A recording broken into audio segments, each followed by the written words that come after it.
Hello, welcome to my channel. Todd, Philosopher King here.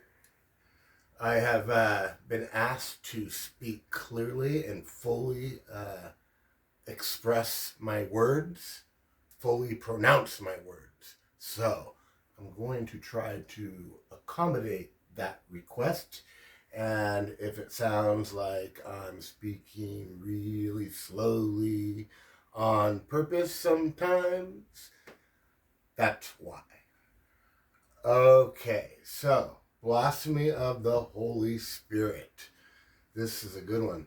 According to the Bible, you do this, you will not be forgiven. Right? It's, according to Mark, eternal sin. The good news is that you can get away with just about anything else. But what's going on here? So I'm going to take a look. We're going to look here first at Mark. Now, the context is key because the context is going to be different in Mark and Matthew than in Luke. And then Thomas is just a standalone saying. But in Mark, what's happening is these scribes from Jerusalem come up and they see Jesus, doing all these miracles, performing exorcisms, and they accuse him of doing these exorcisms through the power of darkness. They say he's possessed by Beelzebub. Well, Jesus did not care for this, right? And he responds with the parable of the house divided. He says, a house divided cannot stand. Nation divided, against itself cannot stand. How could Satan cast out Satan?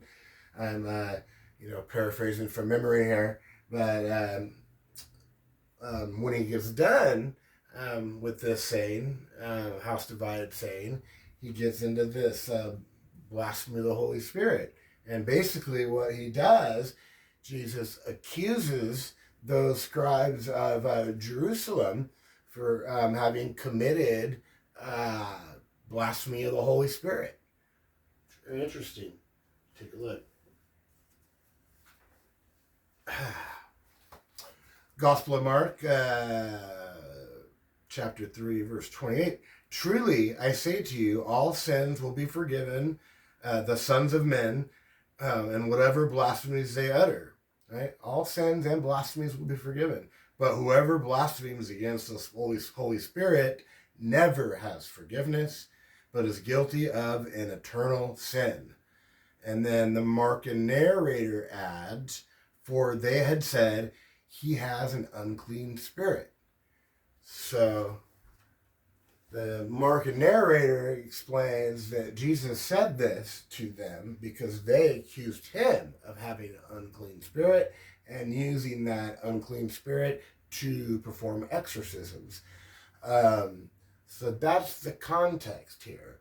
And you could make some inferences about, what these guys did wrong and whether or not somebody in that situation today would be committing blasphemy of the Holy Spirit if they saw somebody performing exorcisms and healing miracles and they responded that way.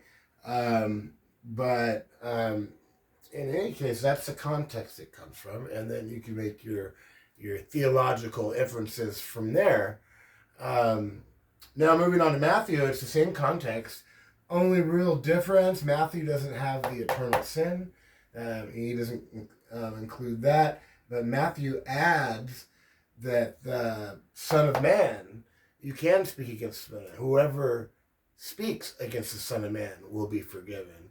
But whoever blasphemes the Holy Spirit, So he adds the Son of Man, which is already, I guess, implied, but he wants to make sure that people aren't, taking this the wrong way, maybe. Say, no, it's this Holy Spirit's the issue. Say whatever you want about the Son of Man. So, take that for what you will. Now, Luke is a different context, and it's really interesting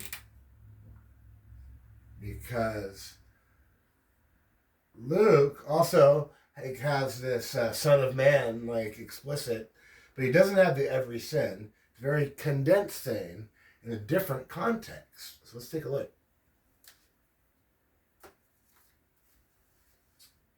First, I'm just going to read the passage, Luke 12:10. And everyone who speaks a word against the Son of Man will not be forgiven, but he who blasphemes against the Holy Spirit. Oh, I said that wrong. Let me start over. And everyone who speaks a word against the Son of Man will be forgiven, but he who blasphemes against the Holy Spirit will not be forgiven. That's it. Really short. Right? And where you see it's a little more developed in Mark and Matthew. Just one little sentence, right? One verse. But Luke's context is quite different, and it's worth taking a look at here. So Luke chapter 12, verse 4 is, you could go earlier, but I'd go there. So here he says, I tell you, my friends, do not fear those who kill the body, and after that can do nothing more. But I will warn you whom to fear. Fear him who, after he has killed, has authority to cast into hell. Yes, I tell you, fear him. Are not 5 sparrows sold for 2 pennies? Yet not one of them is forgotten in God's sight. But even the hairs on your head are all counted. Do not be afraid. You are, of more value than many sparrows. Now the key passage here. And I tell you, everyone who acknowledges me before the others, the Son of Man will acknowledge before the angels of God. But whoever denies me before others will be denied before the angels of God. And everyone who speaks a word against the Son of Man will be forgiven, but whoever blasphemes against the Holy Spirit will not be forgiven. It continues. When they bring you before the synagogues, the rulers, and the authorities, do not worry about how you are to defend yourself or what you are to say, for the Holy Spirit will teach you at that very hour what you ought to say. Okay, so what you have here, first off, this is start with the middle section here. You got a trial, right? There's, I tell you, everyone who acknowledges me before others, the Son of Man will acknowledge before the angels of God, right? But whoever denies me before others will be denied before the angels of God. So, here we go. You got, here we go. You got trial, yeah. So this is, in case you were wondering, this is the trial of a would-be martyr, or perhaps martyrs, depending. People put in that situation, they're going to have a trial afterwards, depending on how they do. And if they acknowledge Jesus, if they said, yeah, Jesus is my guy, I'm a Christian, I believe in Jesus, I follow his teachings, his way of life, I eat his bread and wine, and again, we wouldn't talk about that, that's a secret. But, you know what I'm saying? Like, they owned him, right? Guess what he's going to do? Before the angels. These are angels over here. In case you can't tell. Those are wings. They have smiles because the angels are happy. They're flying. Right? They're not bats. Those aren't bats. They're angels. Not the Anaheim Angels. Not the baseball team. They're jury. Right? And take a look. Right? He's going to deny them before the angels of God. Right? Right, and then he'll acknowledge them. They'll be acknowledged if depending on how you do here. But, right? Turns out, and everyone who speaks a word against the Son of Man will be forgiven. Right? Even though he testifies against you, you might be okay. Right? But whoever blasphemes against the Holy Spirit will not be forgiven. So what's going on here? Well, as you see the passage afterwards, he talks about when you're brought before the rulers in the synagogues, right? That you just let the Holy Spirit and will guide you. So at the beginning, he's talking about don't worry about your life, worry about what can throw you into hell. Okay, don't worry about the authorities that could kill you. Worry about the authorities right here, right?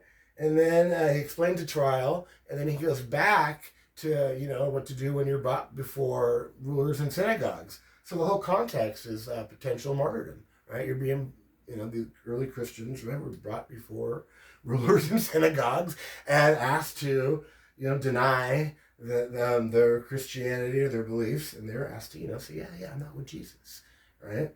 And if they stuck with him, he's going to testify on their behalf, and they're going to be good, right? But if they denied him, he's gonna, he's not gonna. He's gonna say, yeah, he denied me, right? But it turns out there's a loophole, blasphemy of the Holy Spirit. What it is.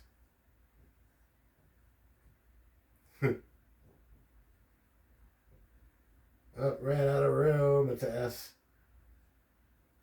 It's a coward's loophole. The coward's loophole. Yeah. Now, who's going to blaspheme the Holy Spirit in that? Who's going to speak out against the Holy Spirit in that situation? Wouldn't even be asked in like a synagogue, right? Because the Jews believe in the Spirit of God, and they, Holy Spirit, they're not going to. And it's unlikely the Roman rulers would. They'd be asking about this, right? About him. They're not going to be in the Holy Spirit. So that's a pretty big loophole, right? So I found this funny. This coward's loophole, blasphemy of the Holy Spirit. That appears to be. Now you can do the what's called the reductive analysis, reductive criticism, and you can see Son of Man here, right? This simple passage, and that Luke replicated from, it looks like, from the Q source. Mark changed it to sons of men, right? Adds all sins will be forgiven, but takes out the part specifying the Son of Man, although it's said all sins. But in that context, it wouldn't make sense because they were speaking against really what Jesus was doing, right? So it was really clear. Mark makes it really clear. It's because of, the Spirit, saying Jesus had an unclean spirit was the reason for the offense. But in any case, Mark took it out. I don't know why for sure. Speculating here. So Matthew puts it back in, right? But he keeps this all sins, every sin. He rephrases a little bit, but he keeps much of Mark and keeps Mark's context, right? It's still a reply to these scribes from Jerusalem. And Luke's a totally different context. And it seems to be this one's more primitive. Maybe you'll disagree. And it seems like Mark developed it a different way. And then the next question would be, the historical Jesus, did that come from him? And I would say probably not. I'd say the saying itself, if it comes from him, which maybe it probably does, would probably come in the lines of Thomas, which is just a list of sayings of Jesus that were memorized and passed around in the early days of Christianity. Now, Thomas has father and son, right? So Thomas, you read the Gospel of Thomas, there's always often in his sayings of Jesus, there's a twist, something that'll like, whoa, wake you up, For example, they're asked about a successor, who should we go to? And it says, yeah, James the Just, for whose sake, like, the whole heaven and earth came into being, or something like that, or the whole cosmos came into being, right? Like this hyperbolic, oh my God, James the Just, he's the reason everything exists. It's odd. And so he has a father and son in Thomas. But in all likelihood, it was just a saying. Who knows the original context? And then the author of Q reproduced it, this coward's loophole, which was probably maybe a big, issue in Christianity in like the 60s, when lots of people were dying deaths of martyrdom, and deserved to be commended for it, according to the Christians, but a lot of people weren't. And then what do you do with these people afterwards? And they still want to be Christians, right? If they, did you blaspheme the Holy Spirit? Because Jesus said, right? He said that's the one thing you can't do. So, anyway, Coward's Loophole, Gospel Luke, Q. Take a look at all these passages. Tell me what you think if you want to comment. And thanks for paying attention. All right, take care.